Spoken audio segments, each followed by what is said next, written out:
Bonjour, j'espère que vous allez bien. Je suis ici pour vous parler d'un produit que je me suis acheté, la tablette Books Note Air 2. J'avais envie de passer au papier électronique, j'avais envie de pouvoir travailler en dehors de mon PC. Donc j'ai acheté cette tablette-là, ce e-reader-là. C'est une liseuse électronique, puis en même temps c'est un outil de prise de notes. Ça vient avec un stylo, ça vient avec un cover. Ça c'est le kit de base. Donc on achète, on a la tablette, on a un cover ici en plastique.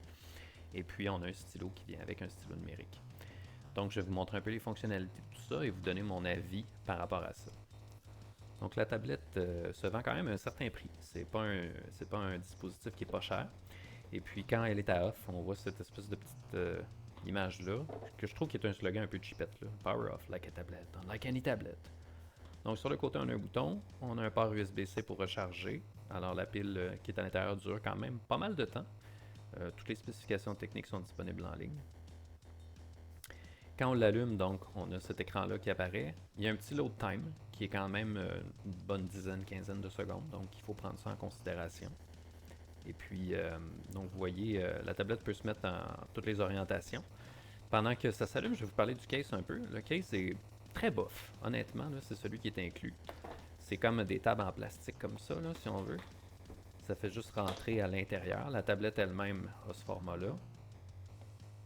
Donc vous voyez un peu, le loading est déjà terminé. Donc c'est pas si long, mais bon, il faut juste prendre l'habitude. Donc le case lui-même, pour commencer, il est vraiment bof. J'ai acheté moi-même un autre case pour le remplacer après 2 semaines d'utilisation. C'est juste dans le fond du plastique rigide. C'est coque rigide comme ça. On insère la tablette dedans, ça déforme un peu. Je pense que si on passe notre temps à rentrer puis sortir, ça va toujours causer des problèmes. Puis cette espèce de feuille de plastique-là, dans le fond, est mise à l'intérieur d'une reliure, comme un livre, c'est comme ça. Donc l'idée du book puis du books. Fait que ça fait un flap qui est pliable. Donc on peut l'utiliser. Mais le gros problème, en fait, de cette tablette-là, c'est les petits taquets qui sont ici. Vous voyez? Il y en a déjà un qui est parti au complet, puis l'autre qui est en train de s'en aller. C'est cheap. Que tu es censé utiliser ta tablette comme ça, puis là, déplier ton truc, parce que derrière, ça se plie comme ça.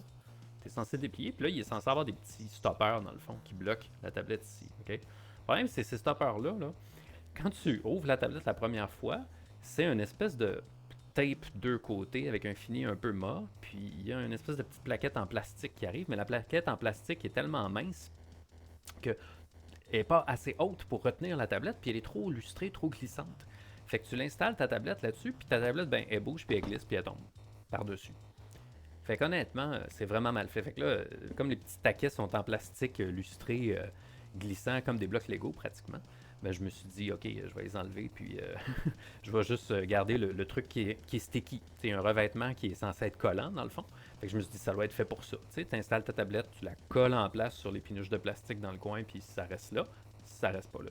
Donc ça glisse pareil, ça tombe. Honnêtement, cet étui-là est vraiment décevant. Il est inclus avec, mais je trouve ça quasiment insultant d'inclure ça avec le produit. Je veux dire, il fait pas le travail. Là. Si tu mets ton truc, regarde, ça glisse puis ça tombe. T'sais. Fait que j'ai commandé un nouvel étui, pas celui de la compagnie. La compagnie elle-même offre un étui plus de luxe, là, si on veut, là, avancé. Mais je trouve qu'il est cher, puis j'étais pas sûr que c'était vraiment le meilleur. Là, après la crise de confiance que pose cet étui-là. Tu pourrais l'utiliser autrement. Comment j'avais fait ça? En repliant ça. Je me souviens plus trop. J'avais réussi à faire comme un angle improbable. Là. Ah oui, c'est ça. Tu replies l'intérieur de même. Puis là, ça te fait comme un angle pour visionner des vidéos, lire le journal, mettons. Mais tu sais, c'est vraiment très vertical comme angle. Puis là, tu faudrait que tu insères ta tablette dans l'autre sens pour mettre ton book en bas. Mais ça serait faisable. Là, tu pourrais le faire. Ça se ferait. Mais bon, c'est vraiment. Écoute, un angle comme ça, c'est quand même assez élevé. Fait que bref, ça là, non. Fait que je commence avec le pot. Maintenant, la fleur, la tablette elle-même. Je dois dire que la tablette elle-même est le fun, puis ça marche super bien. Donc, je vais la sortir de son étui pour pas s'embêter avec ça, pour faire la démonstration. D'abord, elle est légère. Comme il y a une forme asymétrique, on a un côté pour tenir les choses. Et on utilise le stylet, mais évidemment, l'écran est tactile, là, fait qu'on peut aussi utiliser les gestes pour manipuler les trucs. Aller dans la bibliothèque, par exemple. Où est-ce que là, j'ai des trucs que j'avais ouverts. Puis le système, le UI fonctionne quand même assez bien. Il y a une courbe d'apprentissage qui est assez particulière parce qu'ils ont des icônes pour faire leur interface, qui sont développées eux-mêmes. Vous voyez, vous avez des petites bulles comme ça. Les petites bulles, on peut déployer un certain nombre d'outils qui sont transversaux, on va dire, qu'on peut utiliser dans toutes sortes d'applications. Fait que là, on peut par exemple faire les. Mais je trouve, un des problèmes, c'est que ces icônes-là sont pas super explicites. Puis je trouve que ça suit pas nécessairement des conventions de design que je m'attendrais à trouver. Fait que je regarde ces icônes-là, puis je suis comme, ok, qu'est-ce que ça fait ça? Petite caméra, c'est prendre un screenshot. Ça, je m'en souviens. Là, je regarde à travers mon téléphone qui est en train de filmer. Fait que c'est pas évident. Fait que là, j'ai pris un screenshot. On a entendu un bruit. On a entendu un bruit parce qu'il y a des haut-parleurs. Il y a des haut-parleurs dans la tablette, ce qui est intéressant parce que ça nous permet d'écouter des audiobooks ou d'écouter de la musique pendant qu'on lit. C'est ça notre truc. Le plus important à savoir sur cette tablette-là, c'est qu'elle est sur Android, ce qui n'est pas super commun. Puis le fait qu'elle soit sur Android, c'est quand même assez extraordinaire. Puis l'autre chose qui est extraordinaire, c'est le stylet. Il y a un petit capuchon comme ça, fait qu'on peut le mettre de l'autre côté pour ne pas le perdre.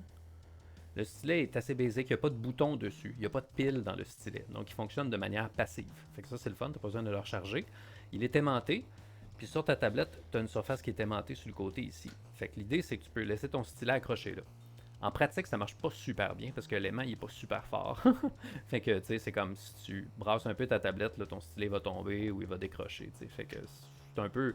C'est nice parce que quand tu es assis puis tu travailles, tu peux prendre ton stylet, faire des trucs, remettre ton stylet. Puis bon, tu peux pas l'avoir dans le chemin, tu n'es pas obligé de t'étirer pour aller le remettre sur la table. Mettons que ça t'énerve de l'avoir en main. Mais honnêtement, ça va tout aussi bien de le garder en main puis d'utiliser le stylet pour manipuler l'interface. Parce que ça fonctionne super bien à ce niveau-là, c'est très précis, c'est une pointe. Puis, ce qui est vraiment intéressant, c'est le feel du papier. Donc là, il faut que j'arrive au programme principal, si on veut, c'est la prise de notes. C'est vraiment très bien développé pour faire de la prise de notes. Donc, l'onglet prise de notes comme ça montre mes différentes notes que j'ai prises jusqu'ici. Fait que si je crée une nouvelle note, par exemple, j'arrive sur une page blanche. L'interface est très, très, très minimale. Fait que j'ai beaucoup de place pour scribbler puis écrire comme je veux pour prendre des notes de façon non linéaire, avec des petits dessins, puis des acrostiches, puis tout ça. Fait que ça, le feeling d'écrire avec ça fonctionne vraiment bien. La taille du stylet, le poids du stylet fait que tu peux le prendre près de la... Moi, j'écris tout croche en passant. Là, c'est visible parce que vous voyez ma prise de main. Là. Je mets 3 doigts, puis le pouce de l'autre bord, puis je force bien fort. T'sais. Fait que je suis peut-être pas super représentatif de ce que ça veut dire écrire, mais ça me permet d'écrire quand même, puis d'avoir le geste manuel, puis de faire tous ces trucs-là, puis tout ça. Fait que ça, je dois dire que ça marche vraiment bien. La pointe est affinée, mais elle s'use un peu. Je pense que d'ailleurs, c'est une pointe qu'il faut que tu remplaces parce qu'elle s'use tranquillement. C'est une tige de carbone, peut-être. Je sais pas exactement comment ça fonctionne, cette technologie-là. Fait que je sais pas à quelle fréquence il faut que tu la remplaces, mais le feeling, le responsiveness d'écrire fonctionne super bien. Pour vrai, il n'y a pas trop de délai quand tu écris. Tu as le sentiment de flow assez naturel. Puis, il y a une pellicule sur la tablette, dans le fond, qui recouvre tout ça, qui offre une certaine résistance quand tu écris. C'est pas une vitre. C'est pas une vitre sur laquelle tu glisses, là, comme quand tu écris sur un iPad, mettons, ou des choses comme ça. Tu as vraiment le feeling de la résistance. Puis, quand tu écris, tu entends le scrish, scrish, scrish, scrish, scrish pendant que tu écris, justement, à cause de ça. T'sais. On va faire un test, là, je vais me taire, puis on essaie d'écouter.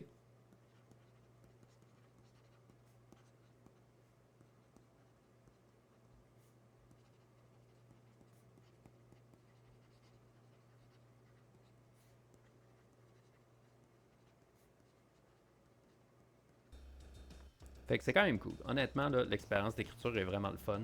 Puis, tu ajoutes une nouvelle page, dans le fond, en allant ici. Puis là, c'est comme page 2, tu sais, bon, machin.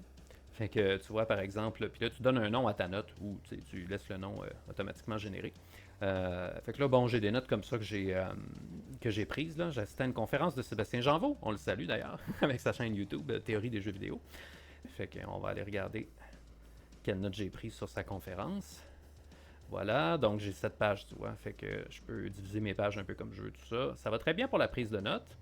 Puis là, il y a un système d'intelligence artificielle, AI, c'est comme ben à la mode ces temps-ci. Fait que tu cliques sur AI, reconnaissance originale ou reconnaissance avec redistribution. Parce que tu peux entraîner le AI à reconnaître ton écriture. En tout cas, c'est ce qu'ils disent, tu sais. Fait que là, il est en train de convertir ma note. Fait que là, il va me sortir du texte. Honnêtement, moi j'écris vraiment très mal, fait que je serais surpris qu'ils reconnaissent beaucoup de choses là-dedans.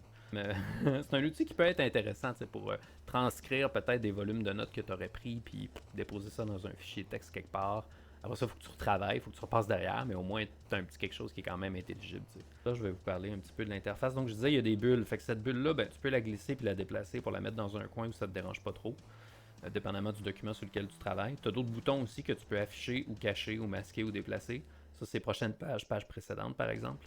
Tu peux les mettre dans le coin où ça fait du sens pour toi. Fait que ça, c'est quand même cool. Puis ces éléments d'interface-là se transportent à travers toutes les applications, dans le fond. Fait que c'est comme un overlay du système d'exploitation. Fait que là, j'ai ma bibliothèque ici avec mes livres. Il y a la boutique. Tu peux accéder directement aux autres livres qui sont disponibles. Là. Il y en a des gratuits parce qu'ils sont libres de droit. Fait que tu peux les prendre puis les afficher. Puis ça, tu as tes notes ici. Mémoire, c'est pour explorer les fichiers. Puis Appli, ben ça, c'est le fun parce que c'est dans le fond ce qui te donne accès.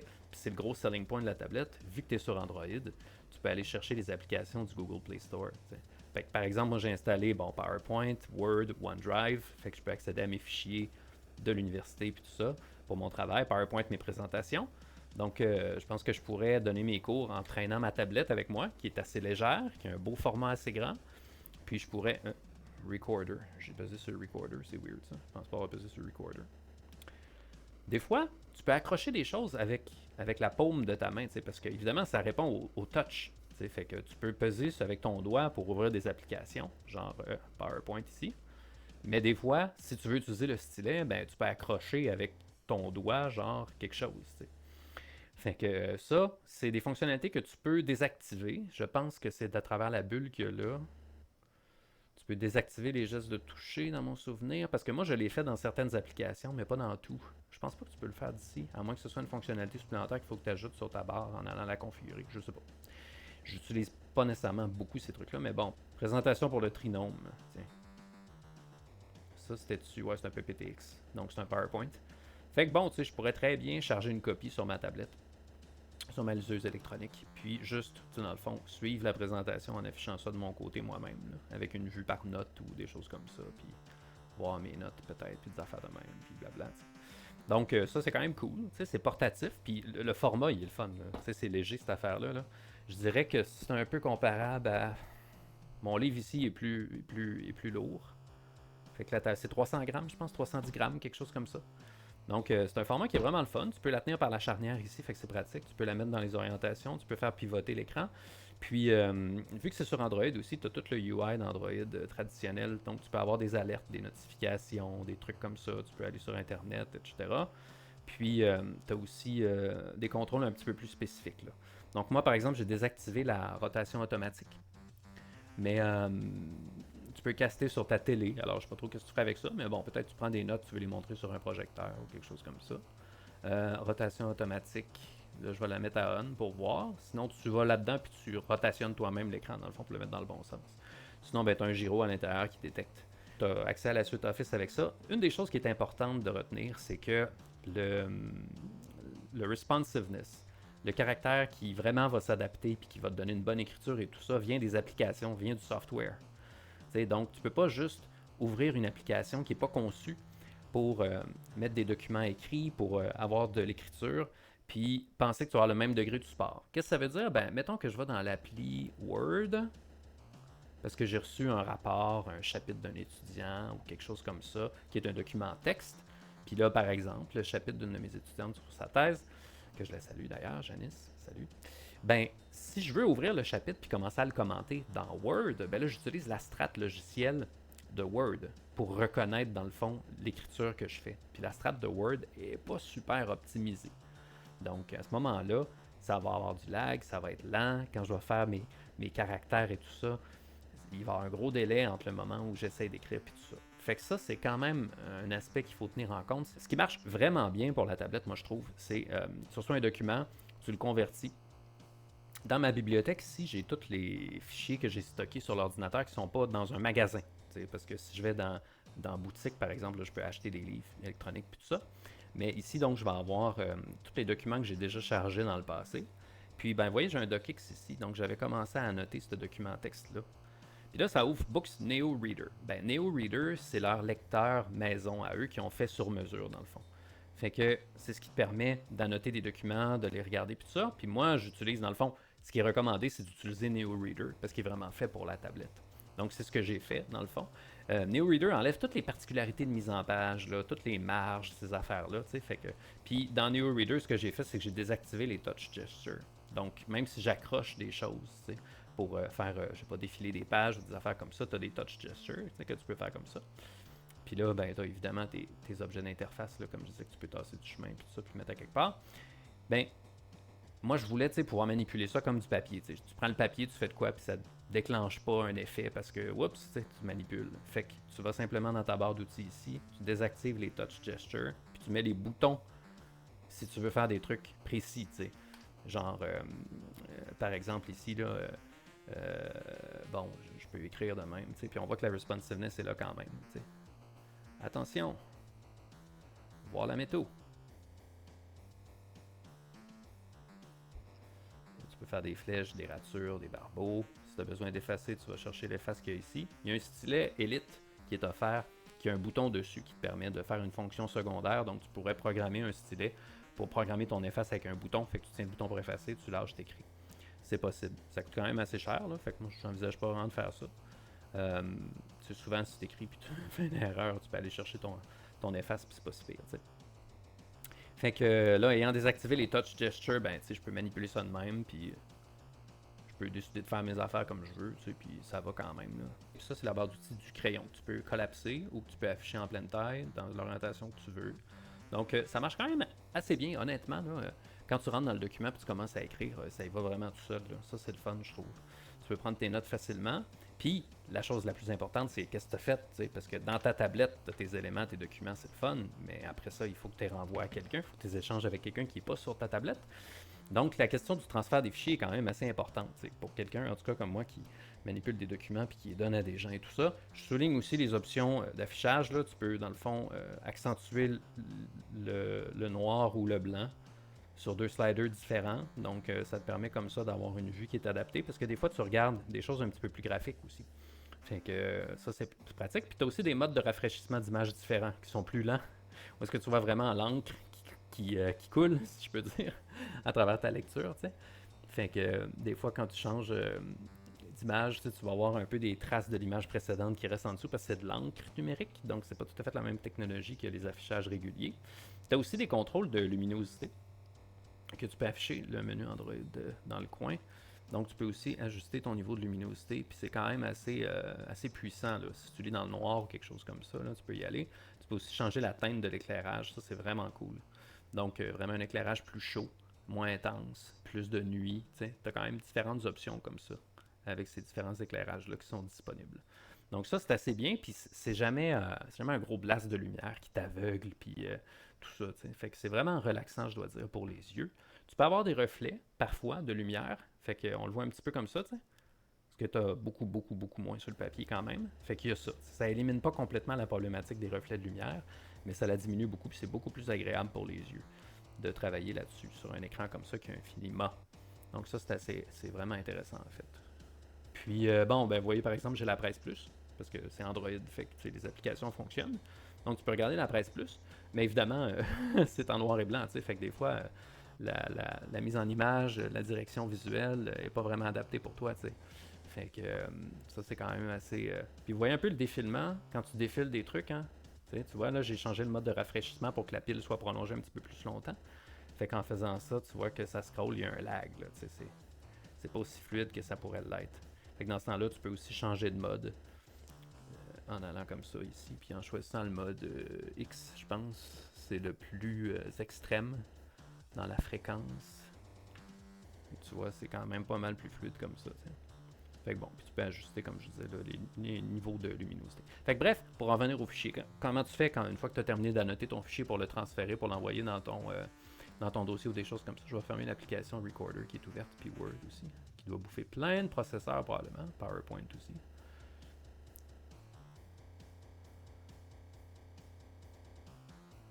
Puis là, j'ai deux instances de NeoReader, je vais les fermer. Bon, ok. Fait que je vais revenir à mon menu principal. Moi, j'ai mappé ça en bas à gauche. Je trouve ça pratique. Fait que, bref, quand c'est le temps donc d'envoyer un document parce que j'ai terminé avec, mettons le chapitre qu'il y a ici, tiens, il n'est pas tout à fait fini, là, mais mettons je fais ça. Tiens. Qu'est-ce que je fais avec ça? Ben, je vais faire partager. Puis là, dans l'onglet partager, j'ai des différentes possibilités. Je peux l'envoyer dans mon OneDrive. C'est quand même vraiment pratique, là. Vu que j'ai installé l'application OneDrive, j'ai authentifié mon compte, ben hop, je dépose ça dans mon OneDrive. Je choisis mon dossier.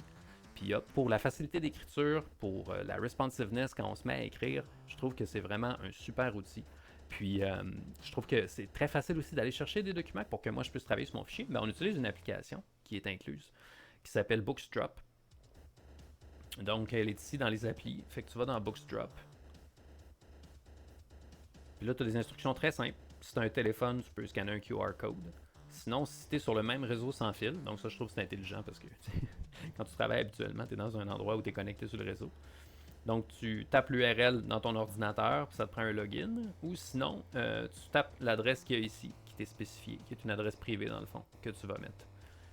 Fait que là, si je prends cette adresse-là, je rentre ça dans mon browser web. On va aller faire ça maintenant. Tu t'en vas là, puis tu arrives sur Booksdrop. Ça ressemble beaucoup à une autre compagnie avec les 4 couleurs. On n'en aura pas. Fait que là, ben, tu fais Send to Books, mettons, puis tu choisis ton fichier, genre, tiens, description d'une capsule, machin. Tu envoies ça là, hop. Puis là, quand c'est complété, ben, le fichier va apparaître, dans le fond, sur ta tablette elle-même, dans ton dossier qui est la bibliothèque, je pense. Je suis pas sûr. Ouais, c'est ça. Ça va être apparu dans ma bibliothèque ici. C'est un docx.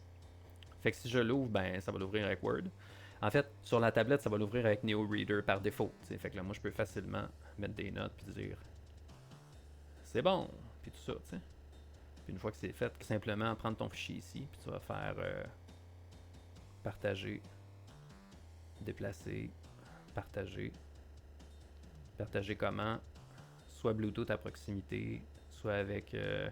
Ça, c'est quoi? C'est envoyer un courriel dans le fond? Je peux l'envoyer par courriel direct là, en ayant enregistré mon adresse courriel. Ou je le mets dans mon OneDrive. Moi, j'ai pas encore examiné vraiment les options. J'avoue que l'option OneDrive, ça aide tout. Là. Fait que je pourrais faire ça, tu sais, mettre mon adresse courriel. Je pourrais la setter comme adresse par défaut. Puis là, je pourrais faire OK. Puis là, hop, j'envoie. Ah, ben mon Dieu, ça l'envoie tout ça. J'ai même pas l'interface pour rédiger un courriel et tout. Là, il va juste apparaître. Donc, c'est pas plus compliqué que ça. Fait que ça, c'est cool. Le fait que tu sois sur Android, ça t'ouvre la porte à toutes sortes d'applications, toutes sortes de fonctionnalités supplémentaires. Fait que moi, je trouve que c'est un achat qui est vraiment intéressant, mais j'ai peu de points de comparaison avec d'autres tablettes. T'sais. Ce que je peux dire, c'est que l'écriture là-dessus est vraiment le fun. Le stylet répond super bien.